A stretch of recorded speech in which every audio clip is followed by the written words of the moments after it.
I'm going to show you my version of the Milky Way in French balayage. I was surprised that they released a new innovative product, a new very creamy texture. I mixed the Purple Lightening Balm with 20 neutral developer.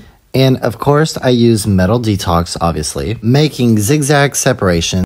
I use this technique because the result is very blended and natural. You'll see the texture of this balm is just incredible. I apply the product with a brush and finish it by hand to accentuate the blend. I love this technique because it's very quick to perform. I backcomb each section to keep maximum depth at the roots because the goal is to have a rather natural roots and accentuated ends.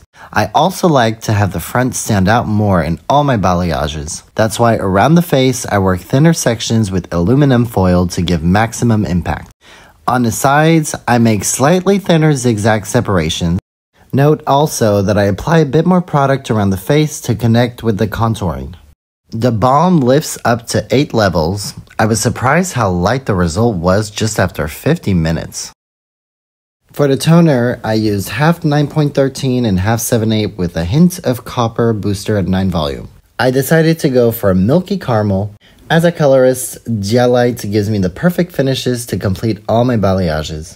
And that's how I get a perfect milky caramel between warm and cool. I can't wait to see all your results with this new L'Oréal Professionnel Bleaching Balm.